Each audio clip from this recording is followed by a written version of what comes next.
Hello and welcome everybody to 1966. Let me paint a picture for you. Early in the year, Jack Nicklaus won the Masters. How about that?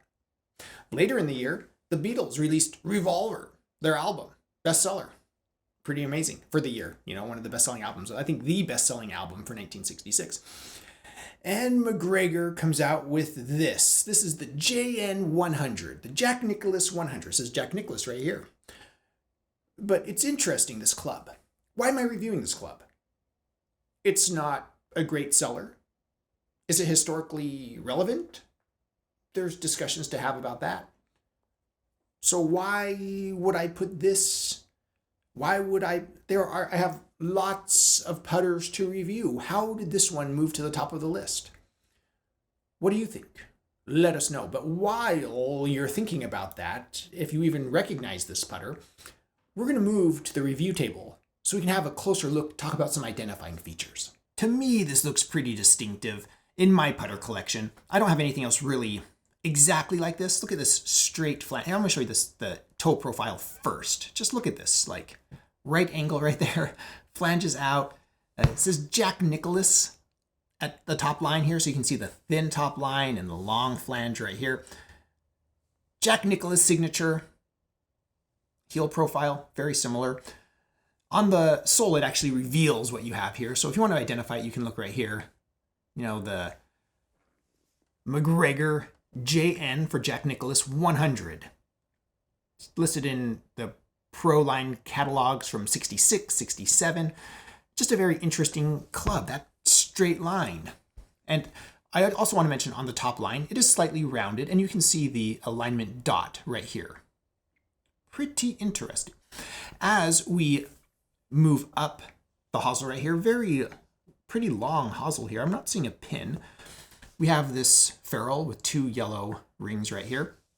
Moving to a stepped shaft where this is not very many steps, and all of a sudden there's just like steps here. I put this sticker here just to remind me of the year. 9,960. The year 9,960. I think it's back. I think it's upside 1966. That's what it says right there. And we move to this paddle putter grip. I'm not sure if this is era appropriate. It has aged a lot, so no telling. But it is an old paddle putter grip. So it is distinctive.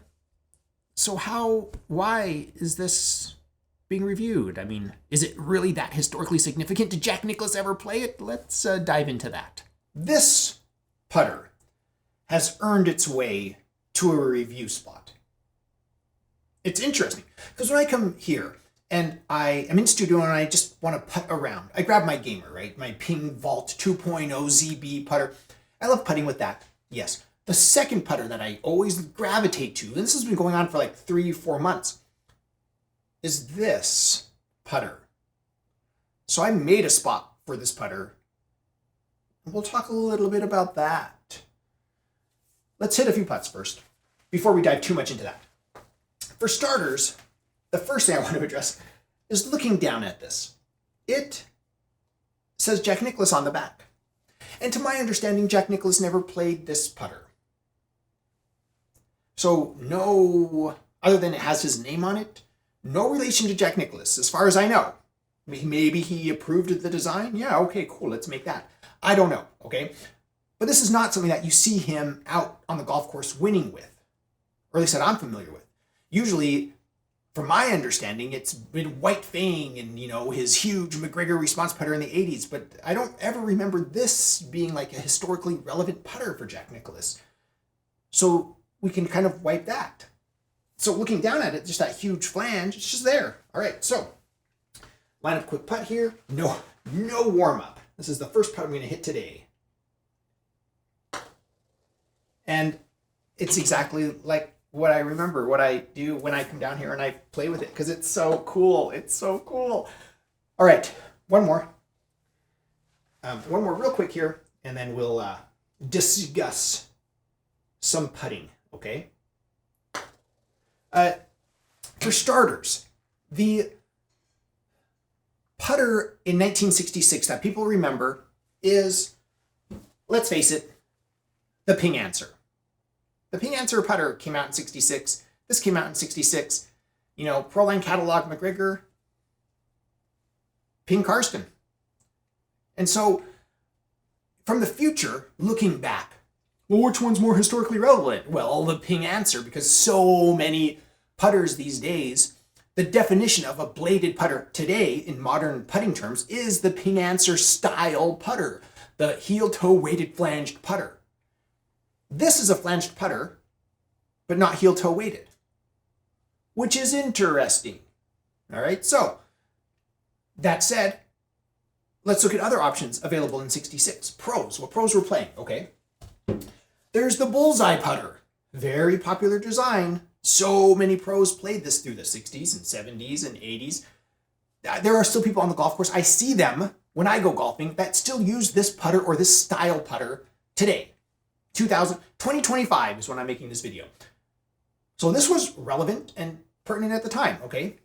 It's, you know, they're both toe biased, but, you know, the JN100, Jack Nicklaus 100, a little bit more toe biased. Very different. So another flanged putter that was huge at the time, or it came out in the 60s. What about the 8802? The Wilson 8802. There's a flanged putter for you. Which one of these is more relevant today as far as like collectability and desirability and influential? The 8802 is. When they make classic putter collections, they look like this. Bettinardi has made similar putters to this. Flanged 8802 style putter. MacGregor.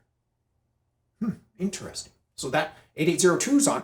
And one of the putters that was also flanged before the 8802 was the Ironmaster putter. So Ironmaster was also on MacGregor. Also, they made both of these putters, the Ironmaster and the Jack Nicklaus JN100. So there's something interesting about this to me personally. When I look down at this, it looks right somehow. The curve that you see in like the Ping Zing and the ZB putters, which I've discussed, is lovely and it suits my eye very well. But there's something about this for my putter preferences. Now, everybody out there is different. I always tell people what's more important than my opinion is your opinion when it comes to putter selection. But when I look down at this, it has that thin top line, which I like. And it has this flat flange, which I like. And so that, let's call it rhythm of short, long. There's something just so simple and appealing about it. And this is a case where I think less is more. The Jack Nicklaus signature there and that tiny little alignment dot on the top of it does help it, I think. It gives it some texture and some depth, and I really like that. So why is that so appealing to my eye? I'm not entirely certain.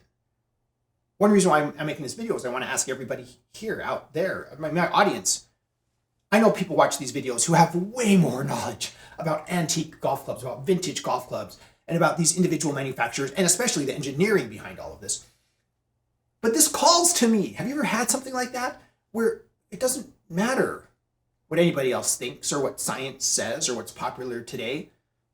This is spectacular. Do you know any putters today that look like this? Let me know in the comments below. What does this remind you of as far as like the most modern version of this? I need to hit one more putt with it. Gosh, it's just so lovely. So I'm gonna do some lag putting here. I practice different things, so I don't always explain it when I'm doing it, but I want this to stop at the hole or before the hole, like there's some huge, ridiculous drop off after it. So let's see what we can do here. Oh, it feels so good. And it did break, it did fall low. I needed to hit that a little higher. This is one of those putters that I feel more than I think. Does that make sense?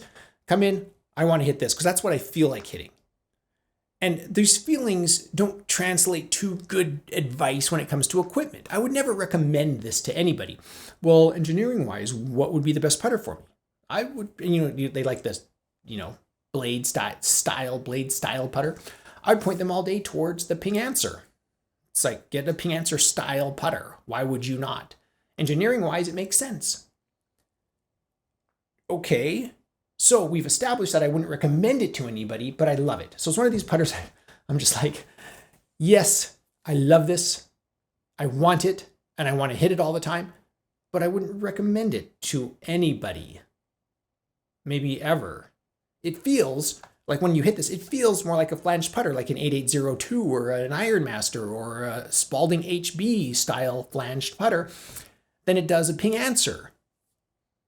And living in the future, we can look back and we can say, which one of these designs won?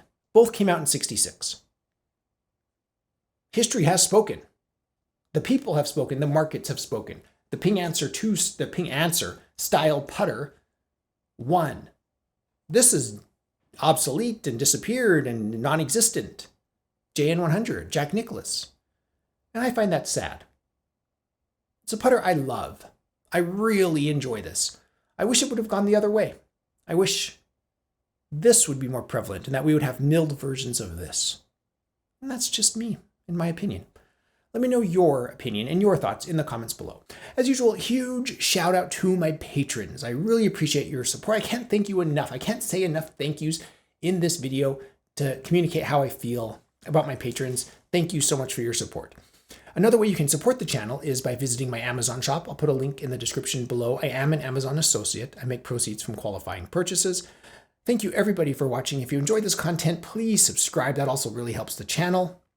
I am the Vintage Golfer.